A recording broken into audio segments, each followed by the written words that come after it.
Confiding in a trusted person, opening up to them, someone who you feel safe with, who you know can be there for you to listen to you and support you. A really vital step is just making that small disclosure so that there is someone aware who can help you if needed. There are so many healthcare professionals affected by domestic abuse. So if you do notice a colleague or a friend who seems to be struggling, just reach out to them and give them that space to talk and be there to listen to them.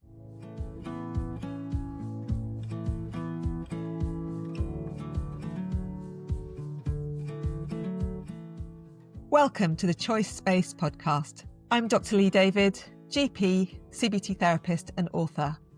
Today, we're talking about a sensitive and often hidden issue within healthcare, domestic abuse. Everyone deserves to feel safe and respected in their relationships. Yet many health professionals carry experiences of fear or control, often while continuing to care for others. Rates of domestic abuse are around 3 times higher in clinicians than in the general population. Before we begin, this conversation may bring up difficult feelings. Please check in with yourself and make sure that you're in a space that feels steady enough to listen. And give yourself permission to pause, step away, or look after yourself in any way that you need to. Domestic abuse can touch every part of life, including mood, sleep, confidence, our ability to concentrate. And yet shame, fear about judgment, and the pressure to appear endlessly capable can make it hard to recognise what's happening or to feel able to talk about it. Today, in support of NHS Domestic Abuse Awareness Day, we're creating space to reduce stigma and bring greater recognition and care to this conversation. I'm joined today by Dr Anoushka George, a GP in Manchester who works to improve awareness and education around domestic abuse in healthcare. And since 2022, she's contributed to a national advisory group focused on supporting health professionals affected by abuse. We'll be exploring what could make it so difficult for clinicians to name or understand what they're living with, and how compassionate awareness of these barriers can support people to notice their needs and consider small steps towards safety when they're ready. Anoushka, welcome. Could you start by introducing yourself and sharing why it's so important for us to be talking about domestic abuse in health professionals and why we need an NHS Domestic Abuse Awareness Day? Thank you. I'm a GP in Manchester. I'm an advocate for raising awareness and education around domestic abuse, particularly in healthcare professionals. As you've mentioned, I've been working as part of an advisory group for the last 3 years, where we're looking to collaborate with healthcare organisations such as Royal College of GPs, Professional Health Programme, the Royal College of Nursing, British Medical Association, in order to better support doctors and nurses who are affected by domestic abuse. Domestic abuse has a huge impact on a survivor's life, and it's really important that by collaborating with key healthcare organisations that we can help to minimise that impact on doctors and nurses. Absolutely. It's a hugely important topic, and it's important that we start to have these conversations more widely, I think, so that it becomes an area that people are more able to discuss, and maybe it will help support recognition in people who are affected by it. Let's start with language. I think the language you use in this space is a really important starting point. And you use the word survivor there. What kind of language feels supportive when we're talking about the issue of domestic abuse? I think that's a really important point, is using the right language around supporting people who are affected by domestic abuse. Often labelling someone as a victim can make it seem like it's a weakness, that they may have suffered something or done something wrong. And it can be much more empowering and helpful to speak about people who are affected by domestic abuse as survivors, because everyone who is subject to domestic abuse is travelling through it, simply trying to survive. And it takes a huge amount of strength to deal with that. So that really honours that strength. And I think the word victim can be very disempowering, can't it? And in fact, the experience of living through an abusive relationship can also be extremely disempowering. So it feels so important to find ways to create that sense of power and strength, which is actually recognising the strength that people are bringing already. Most health professionals that we work with that we see are incredibly good at supporting others. They're incredibly caring, professional. Why can it be so hard for us as health professionals to recognise when there may be domestic abuse in our own relationships? So I think it can be hard for anyone who's suffering domestic abuse to identify that it's happening. Often there won't be any obvious signs that it is happening in the first instance. So again, it's really important that people don't blame themselves for being in a situation that is abusive. As doctors and nurses, we are naturally very empathetic and caring people by nature. And that can extend not only to our work, but also into people's personal lives as well. So that can make it harder to recognize. Often doctors and nurses will want to fix or help other people, and that desire can extend into their relationships as well. Yeah. So what I'm hearing there is, firstly, there may not be signs in terms of early signs. Sometimes there's a self-blame. I should have spotted this. How did I let this happen? And I've certainly worked with people where there has been that sense of, how did I let this happen? When actually often there are not signs early on in a relationship, and a perpetrator of abuse may not disclose a lot of those signs early. Would that be true from your experience? That's right. Many survivors will find that the perpetrator doesn't display any obvious signs. When they meet them, they can often present themselves as a very kind, caring, attentive person, and that's what draws the survivor to them. And often by the time the survivor starts to see some early signs, they may be quite invested in that relationship. Often the signs can be very subtle because domestic abuse is very insidious, particularly coercive and controlling behaviour. That can be very difficult to even identify. I would say the signs to look for early on are perhaps the signs that we should look for when we form any relationship, including friendships and those that start in early childhood. So identifying if someone is being unkind, and are they being repeatedly unkind? Are they being dismissive of you, your interests? Are they being disrespectful of you, your time, your work? Do they prioritize themselves over you? Are they there for you when you need them, when you're unwell, when you're distressed? Do they become critical of you and your interests, your friends? So it's looking for those subtle signs that keep occurring repeatedly. And there often may be spells of good in between. So it can become very confusing for a survivor to identify what's going on and to unpick it all. So it's about noticing. And do you think it's around looking for patterns of behaviour that actually occurs repeatedly? So it's not just a one-off event, it's something that happens more frequently. That's right. It's identifying those patterns, repeated unkind or inappropriate behaviour, looking at the cycle of abuse, really, which is often there in relationships, but it might not be recognised. And that looks at where there can be a period of tension building, then an explosion, which is followed by the perpetrator being very remorseful, apologising. And there's then that period of calm. And then, of course, everything builds up again. So trying to identify if that's what's happening can be helpful. Right. So noticing patterns and recognizing that within those patterns, there may be periods where there is a positive relationship where the other person may be very remorseful. They may be very kind in those periods, but then there are other periods where it then deteriorates again, and it can repeat between, sometimes swinging between different aspects. Something that I've seen, and I'm wondering if in your work you have noticed, is that sometimes I think we can be very good at trying to predict the other person's behavior. And so sometimes a sign to look out for is whether we're having to work very hard to compensate, to try and predict, to constantly think, I should do this, otherwise there's going to be a negative impact, they're going to react negatively. And so it actually can keep the peace in a lot of ways, because people put a lot of energy and effort into trying to sustain that. But actually internally, there's a lot of suppression of our own needs, or perhaps it's a coercive pattern of behaviour that we're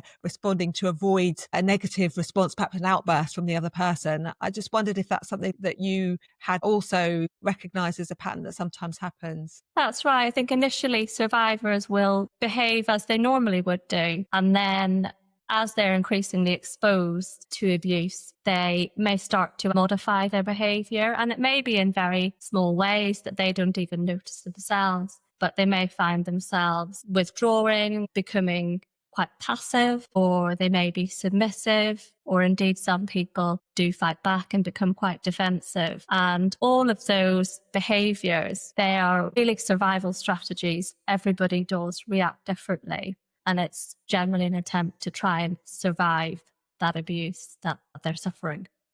Yes, and that idea about needing to survive and actually how we respond is a survival tactic. Is that something that you see? Because it feels like a really key aspect to what happens in the relationship is that survivors adapt their behaviour in order to cope in a really challenging, threatening situation.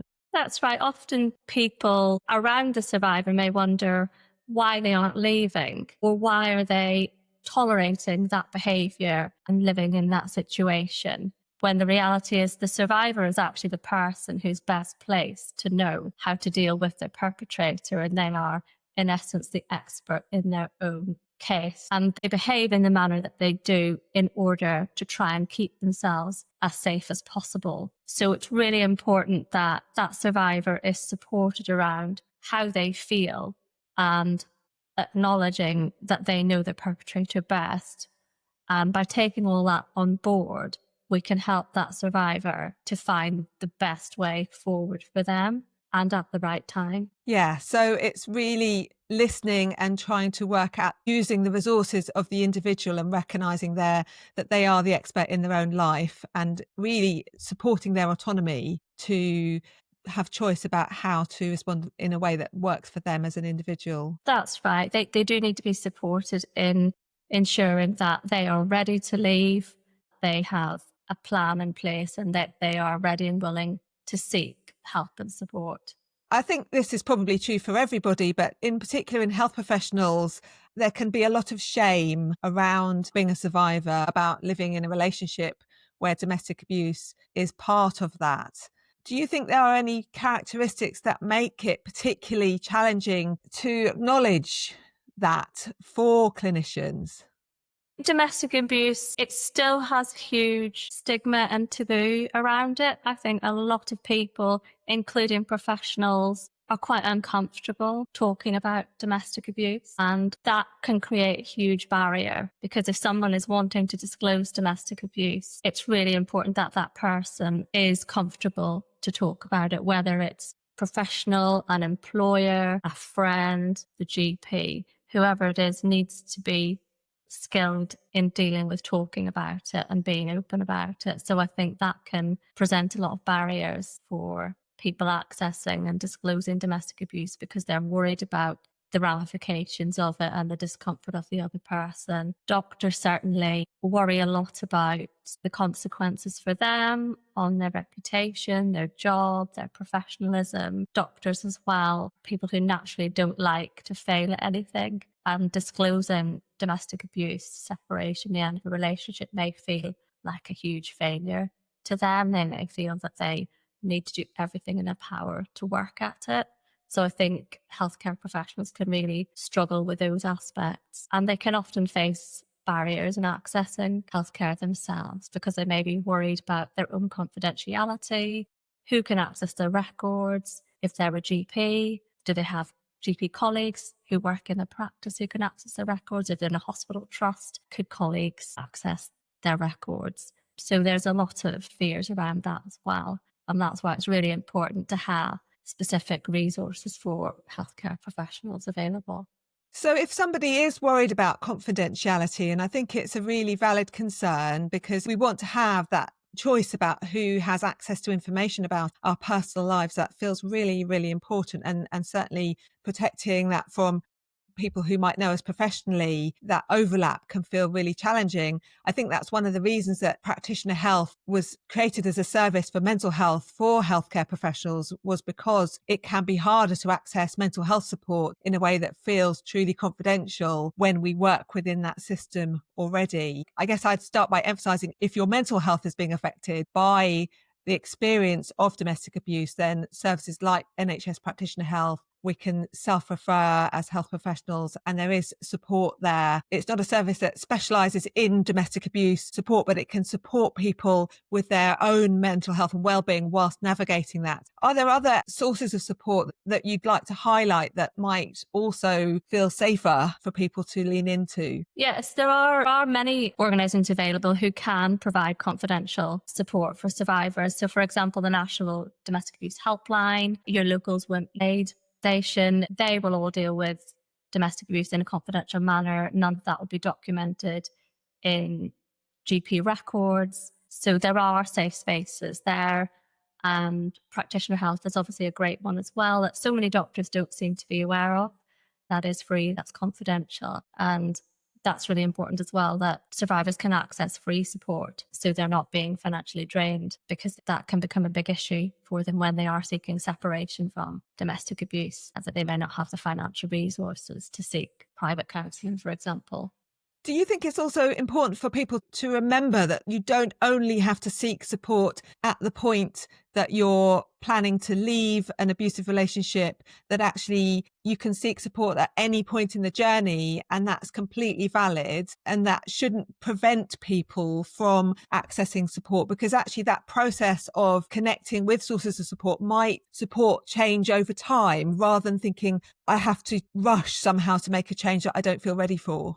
That's right. Sometimes simply sharing information with someone who is a trusted friend can help you to feel better supported. Speaking to professionals such as your GP, if you want to just gauge some clarity on your situation, if you're not sure, again, like practitioner health or women's aid, organisations such as the Freedom Programme, because often people aren't even sure what kind of situation they're in. So sometimes sharing it with a friend or family member, but also someone who's a neutral person, who's a professional, who can give a totally different perspective.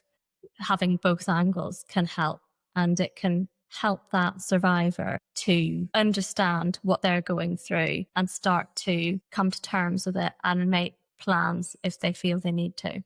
I would always encourage all clinicians to undergo training in domestic abuse so that we develop the skills to be able to respond if somebody discloses or we suspect somebody may be vulnerable or at risk.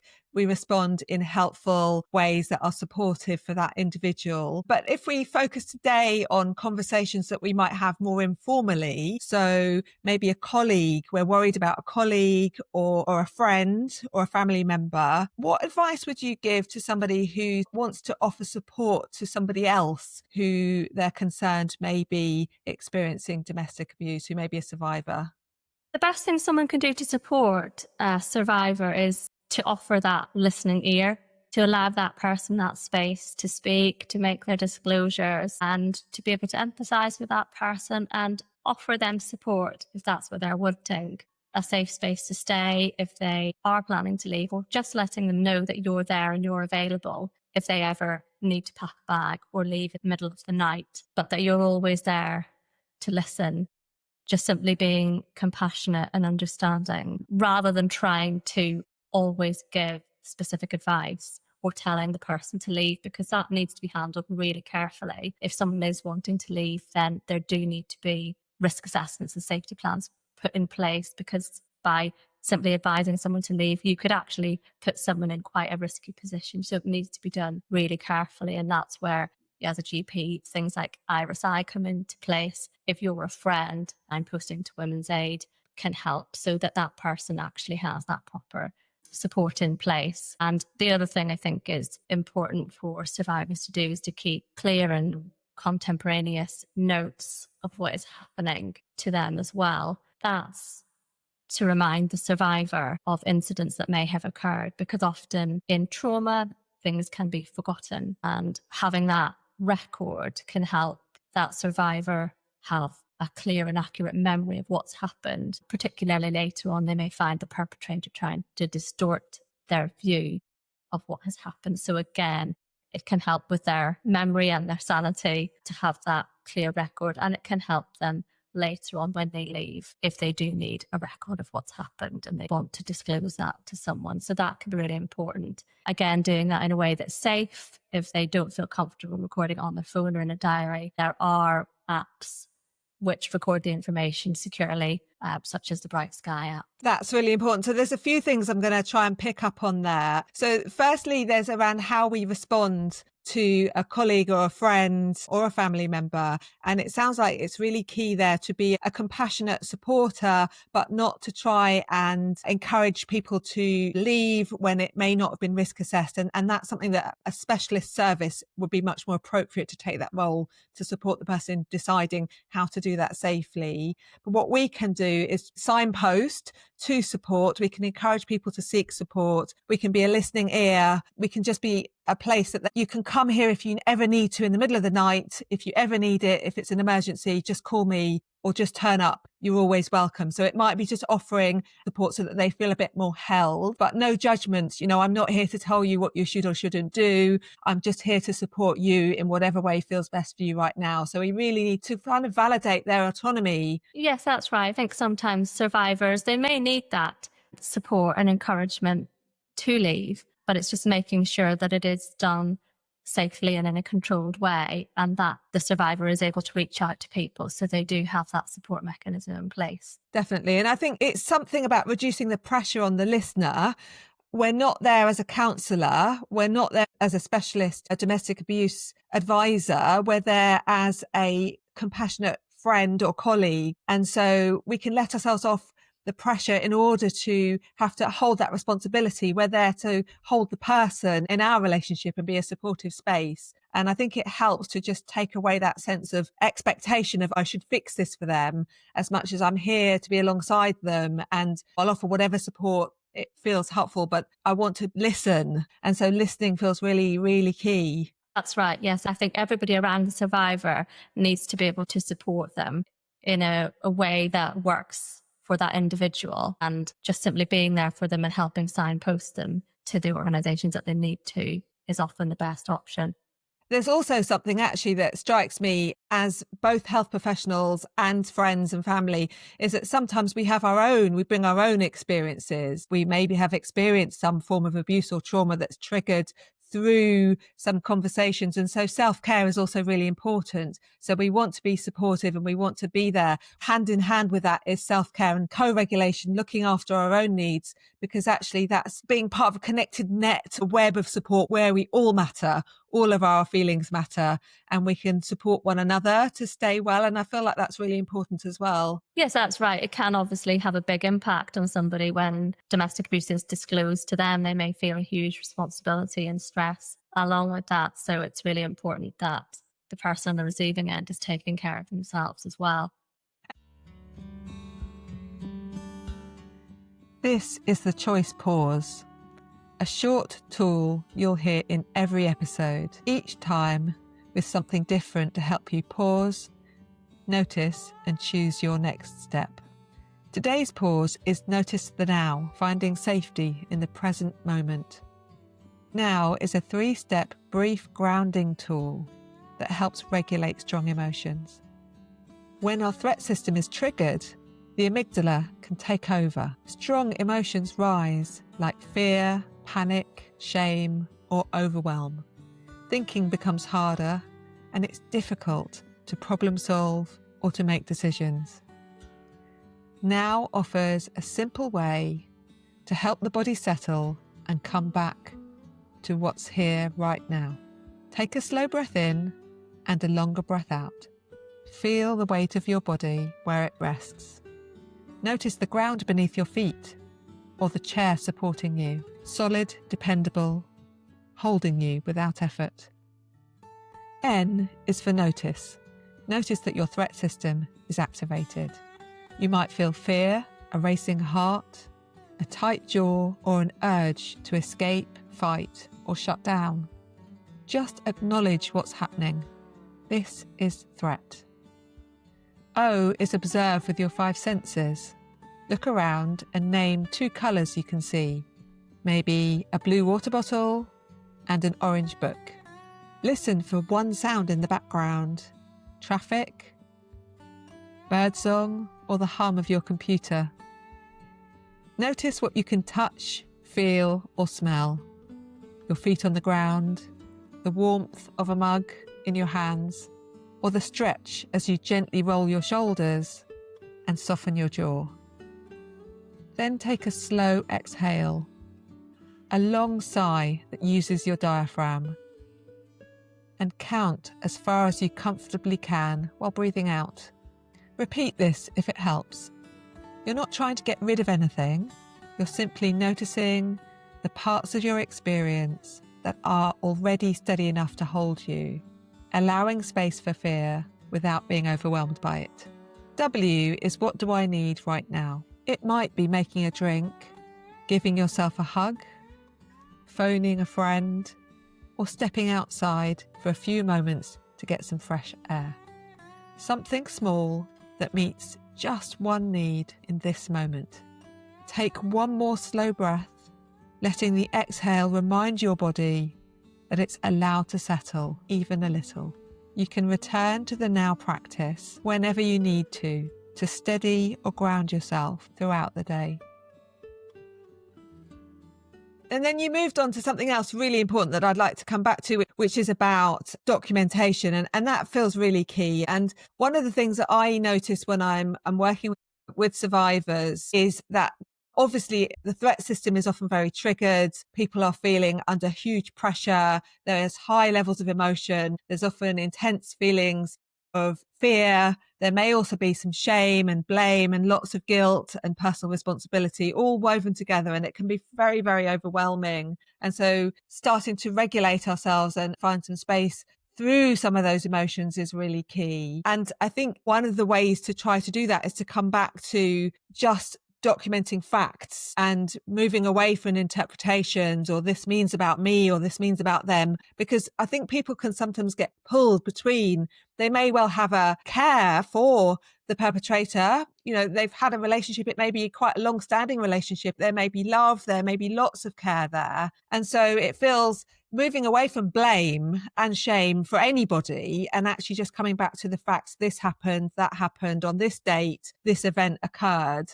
It feels like that might be helpful from the point of view of keeping a record of what's actually happened, but also it takes down some of the emotional content around that experience, which might help create a bit of clarity. Yes, I think it's really useful to keep that factual log of what's happening. And often I'll get patients saying that, well, I did this, or they've done this to me because of my behavior, or it was my fault, or I've provoked them, blaming themselves. And I think sometimes keeping a record with dates of what the perpetrator has done, what has been said verbatim, and if you want to write your own response to what you've said as well, sometimes having that really clear and factual record can just be really useful to help you start to see those patterns and identify what's going on. People worry a lot about disclosing information and what's going to happen. But there are ways of having that disclosed and documented safely without the perpetrator being notified. So you can make online reports to the police. You can ask for officers who are trained in domestic abuse. There are police officers who are skilled in doing that and who will do risk assessments. And you can specify that you don't want the perpetrator to be notified. So you can reach out to the police for that, because I know there is a lot of fear about what the ramifications could be, but there are ways of doing it which are safe and controlled. So yeah, I think it's really important that people do try and keep a record early on. Those conversations with the police, it sounds important that there can be a sense of control about what the outcome will be, that it's not going to automatically lead to an increase in risk, that the police will respect the person's feelings about what they would like done with that information. Can it then be used in a helpful way later if needs be? It can be. For survivors, reporting incidents and having them logged can help to identify pattern of behaviour or course of conduct. Police can also do things like place markers on the house to identify that as an at-risk household, so that the survivor ever needs to access help, they do have a flag on the house and they know that they need to attend rapidly. But yes, having that record with police can be really helpful. Often what may happen with survivors, and a lot of people and doctors in particular reported this, is that when they finally make a disclosure or report or raise a concern, that the perpetrator suddenly turns on them and says that actually the survivor is the abuser and that they are the victim. So that's why it's really important to have that clear and accurate record for yourself, and if you can, with professionals, so that you can see what's happened and not suddenly feel that they are trying to twist the story, because often that is a tactic that is used by perpetrators. So clear, accurate, and ideally over a period of time, documentation of events is just really supportive. And I wonder if the process of doing that is also helpful because it enables the survivor to reflect on their own experiences, to step back a little and perhaps look at those entries and notice patterns. So it feels like it would be a really helpful, a supportive place. It can be quite difficult sometimes, it can be quite uncomfortable, but if we can try and keep it contained and reduce the shaming, blaming language in those entries to very much more just this is an event that happened, then I think it can help people to start to recognise and to come to terms with some experiences that are happening in their lives. Yes, that's right. And it brings me on to, again, a tactic that's used by perpetrators known as, the acronym is DARVO, deny, attack, reverse the role of the victim and the offender. And that can happen during the relationship, but it can often really commonly happen post-separation when the survivor starts to make the disclosures that the perpetrator then denies every accusation that's been presented. They then start to attack the survivor with many false, malicious counterclaims, and they then start to reverse that role of the victim and the offender. They may present themselves as the victim of domestic abuse, stating that the survivor is the abuser. And so again, having those records and disclosures can help just really preserve that survivor's sanity, but also help them to identify that actually when they're doing that deny, attack and turning themselves into the victim, that survivor can see that is simply yet another tactic of the perpetrator. They shouldn't feel like they're going crazy. They may feel very frightened, but it is yet again a tactic of a perpetrator. And simply by increasing awareness around that tactic can actually minimize the impact that DARVO has on survivors. So you could actually document that behaviour, and so we can reduce the conflict inherent when people say things about us that feels attacking. Our instinct is either sometimes to defend ourselves. We may sometimes feel so overwhelmed that we just shut down and feel incapable of responding. And so coming back to this is an event, just keep a record of this as an event. It feels like that is something we can hang on to in the midst of whirling emotions. That's right. I think often the survivor is put into a position where they're going to feel completely exhausted and overwhelmed by these tactics, and their natural desire will be to defend it and to try and come up with evidence to disprove it, when the reality is actually they don't need to. And surprisingly, a lot of organisations, such as the police, social services, courts, are actually aware and have seen this time and time again. So survivors can take some comfort from that. This is a tactic that's used, and organisations are becoming increasingly aware of it. So it's not necessarily anything to be fearful of, although it does obviously seem really frightening when it's happening at the time. Could you remind us that acronym DARVO? Could you just talk us through that? So I just want to emphasise what it is and what each stage is. So it's deny, attack, reverse the role of the victim and the offender. So deny is when the perpetrator turns around and denies everything that has been said about them. They refute all of the accusations and the concerns that have been raised by the survivor. And they then start to turn on the survivor and attack them. So they will probably go and tell anybody and everybody who will listen to them many, many negative things about the survivor. So they may go to mutual friends, they may go to colleagues, they may go to employers, they may go to school, anyone, and start attacking the survivor's character. And they then start to reverse that role between the survivor and the perpetrator, stating that actually they are the victim and the survivor is the one who's been abusing them all along. So that's really what that tactic is about. It's about changing the dynamics and trying to falsify that narrative from the survivor and discredit them and their reputation. Thank you. That's really helpful. One thing that I have noticed when working with survivors is there can be a tendency to suppress or ignore our own needs. And I think that's true actually across the board for a lot of health professionals. And it contributes to why people work really hard. They are very committed to patient care, very committed to family lives. And it can, for example, increase the risk of burnout because we work so hard that we don't notice how exhausted we are. And I think there's something equivalent that can happen in a relationship setting where a survivor is experiencing domestic abuse, where that effort and perhaps just ignoring how we're feeling and just keeping going for a really long time can contribute to why we don't always pick up on some of the signs. And it's a real sign of our professionalism as well. I wondered if noticing our needs is something that you think we could all work on. Do you feel like it's something important? Yes, I think that's right. I think doctors and nurses very much carry on, regardless of what's happening in their personal lives. They have this inbuilt ability to function as if the background abuse is not happening, and they will get up repeatedly the next day and go into work and be professional and look after the patients, and then go home and face whatever trauma or abuse is going on. They will simply carry on dealing with it, almost as if it was something they're expected to just carry on coping with.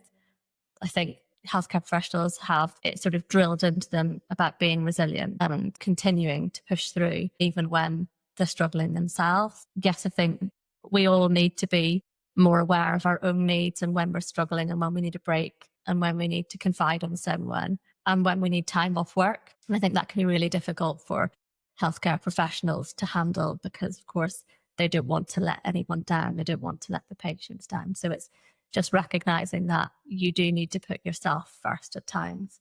Yeah, so maybe there's something about learning to recognize our needs in our day-to-day lives. So maybe learning to pause perhaps and just notice I'm really hungry, or I've been non-stop for hours. I haven't had my break yet. And I just need to have a little pause and go outside for a moment at work. And I wonder if those small parts about noticing how am I doing and what can I do to look after myself, I wonder if that could have a ripple effect that would support us to notice in relationships where there are other things that we may be also pushing through and ignoring. Yes, I think trying to create some space for yourself. For example, if a survivor is living in an abusive relationship, is there some time they can carve out in the day where they're just on their own, where they can think clearly, where they can sit down, have a cup of tea, just concentrate on themselves and just get some clarity. Yeah, and making just some space and some time for themselves, whether they need to reach out to somebody as well. Just have that safe space where they can get some respite for themselves can be really important. Okay, Anoushka, thank you so much for such an insightful and helpful conversation around a really genuinely challenging topic that needs to be talked about. It's so important that we start to reduce some of the stigma around these conversations so that we can empower people to seek support and reduce some of the shame that can come up when people are survivors of domestic abuse. To finish, if someone listening recognises that perhaps they're in a harmful relationship, what would be one small, safe, choice-based takeaway, one small step that they might choose today that might look after themselves a little bit? I'd say confiding in a trusted person, opening up to them, someone who you feel safe with, who you know can be there for you to listen to you and support you. That's probably a really vital step, is just making that small disclosure so that there is someone aware who can help you if needed, and keeping those clear records for yourself, for your own memory, your own sanity, and to help you see that what you've gone through is real and what you have survived. They're really helpful. And I would add just beginning to notice, so taking micro pauses through the day, just 20, 30 seconds to stop and think, how am I doing? And what's one small thing I could do that would look after me right now? And it might be, I'm going to make myself a drink. It might be, I'm going to take myself out for a walk. And all of these things are just looking after ourselves and maybe resourcing us to be able to address other aspects of life that may be really challenging. The other thing that I'd say is I really want to encourage for these conversations to be something that are happening more openly. And so it might be that we notice a colleague or a friend or a family member, we might just have a little worry about them. And it's just to start to raise that, not to pry, but to say, are you okay? Is there anything you need to talk about? I'm here. I'm a safe space. You can talk to me about anything you want to. And so it's not pressurising people to disclose if they're not ready, but it's also giving people an awareness that there is somewhere that they could start to have these conversations if and when they feel ready to do so. Yeah, I totally agree with that. I think, as we've said, there are so many healthcare professionals affected by domestic abuse. So if you do notice a colleague or a friend who seems to be struggling, just reach out to them and give them that space to talk and be there to listen to them. Thank you again, Anoushka, for joining me today. Such an important conversation. Thanks for listening to the Choice Space podcast. I hope this conversation has offered a little more room to pause, breathe, and find your own way forward.